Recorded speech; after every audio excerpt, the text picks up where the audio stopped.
Hey guys, and welcome back to my channel. In this video I'm going to be going over economically less developed countries and what it means to be an economically less developed country.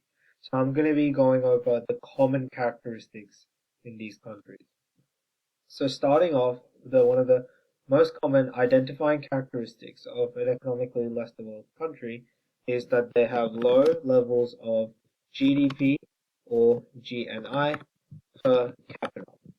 So even within these economically less developed countries, there can be a wide range. So some of these classed ELDCs can be can have a decent, moderate GNI or GDP per capita. However, some can be extremely low. So there is a range, but generally these are low. And interestingly, in the world, this gap has been worsening. The gap between economically less developed countries and economically more developed countries has been worsening and worsening. So, however, in some cases, this gap has decreased, such as in East Asian countries. And for this gap to decrease, you actually need greater economic growth in these poor countries than compared to the rich countries. So economically less developed countries have to grow faster than economically more developed countries to close this gap, but that seldom tends to happen. And also another characteristic of these ELDCs is high birth rates and thus population growth. Because of high birth rates, population tends to grow really fast, and this has negative impacts on economic development because greater number of children per family means that the income earned by the parents is going to be distributed is going to be distributed by the children, and each child is going to receive less. So the mother is going to have less income for each child, and each child is going to have less access to healthcare and access to education, etc. Some things that are essential for economic development. And so these countries are less economically developed. Now, moving on to the next characteristic, which might seem obvious, is high levels of poverty. The low levels of output and income mean that there are high levels of poverty in these countries, and some countries even have lots of people in extreme poverty, which is less than a buck 25 of US per day per person, which is insanely low when you think about it from a Western perspective.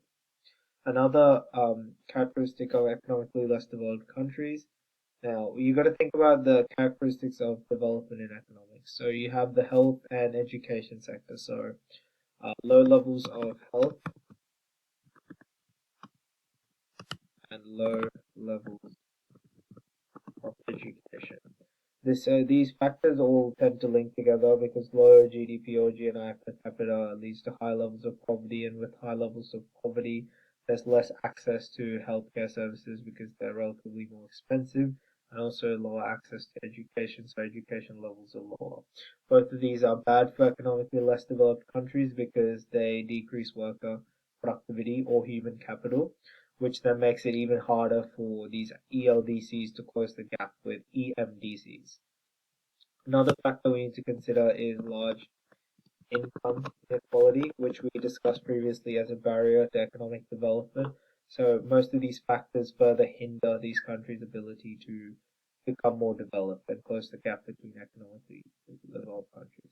So generally these countries have a high Gini coefficient, and I'll make a video on the Gini coefficient later. And this is why this means that much of the country's income is earned by the upper class, and the lower class tend to be suffering. So there's no holistic development, that can be achieved. Another characteristic is high levels of unemployment and underemployment. So there's poor resource use, particularly that of labor, and sometimes unemployment rate can even be above 20%. So this leads to lower GNI per capita, GDP per capita, high levels of poverty, etc. So these factors again link together. Now the next factor we're going to be considering is physical. Let me just correct this typo. Next one is going to be the lack of physical capital and technology. So physical capital is things like infrastructure and machinery that's used to improve the productivity in the production process, However, in ELDCs, there tends to be less capital used in comparison to EMDCs. So what happens is we get we tend to have lower productivity and less production overall.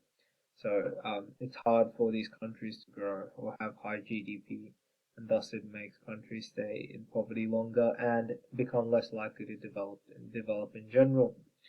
And one of the final ones is this, which we discussed as something similar to the barrier to economic development, is that these countries tend to be dependent on the primary sector. So this is primary goods are just raw materials and gifts of nature, such as agriculture. So the primary sector production is bad because it tends to be mean there's lots of uncertainty and volatility in the export earnings that poor countries, these economically less developed countries make. So this uncertainty exacerbates the situation as an economically less developed country. And another um, example that links in nicely is low levels of productivity. And this really relates to low levels of health and low levels of education, because with low levels of health and low levels of education, the quality of labor falls, or human capital falls, making the output that each person working can produce much lower. So this hinders economic development in these economically less developed countries. Another less commonly explored idea of economically less developed countries is the idea of dual economies.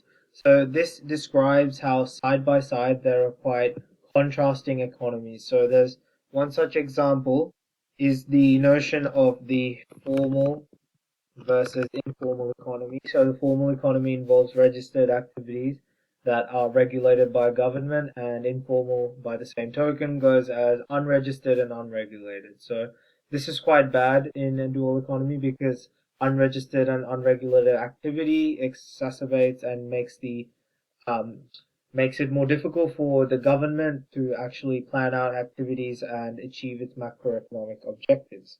So that hinders development in an economically less developed country. Another possibility is the use of technology. So there could be, as I was saying, there's a high dependence on the primary agricultural sector, but technology employed may vary from being very little technology and labor intensive production, such as subsistence agriculture in a African country, or it could be highly capital intensive and using technology, such as maybe large machinery, tractors in the same African country. So there can be side by side, there can be different methods of production, and this makes inequality more of an issue because generally the more capital intensive production has lower costs and can benefit from larger economies of scale. So inequality becomes an issue.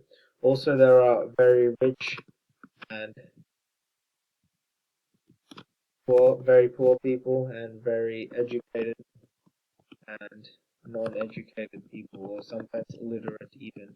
So, because of this juxtaposing condition, there's um, less of um, overall, like what's it called, inclusive development in these countries, even if development does occur, because generally development will be enjoyed by those who are better, so the rich of the poor, the educated of the non-educated. Um, Another important characteristic of these countries is urban informal sector. This is the same idea as the informal sector, but it's more to do with urban areas, which are generally considered to be greater population and greater economic growth in these areas. But it's more that there are people who work without recording their activities, so they go on these are not recorded towards GDP, and this exacerbates some of the statistics that governments can collect. Overall, it's a characteristic of economically less developed countries. So you can group up this idea with the other informal economy ideas in as one when describing economically less developed countries. And these definitely hinder economic growth due to making the process of measuring economic activity a bit more difficult. So just to reiterate, these are the characteristics of economically less developed countries, and as per discussion, we've discovered that many of these characteristics make economically less developed countries even less likely to become developed, because these factors tend to be barriers to economic growth themselves, which generally explains why economically less developed countries are increasingly worse than economically more developed countries. The gap is worsening. So anyways, guys, I hope you enjoyed this video and learned something new. If you guys did so, please like and subscribe. Leave a comment down below for any topics you want me to cover in future videos, and I will definitely cover them. And that's going to be it. Have a good one.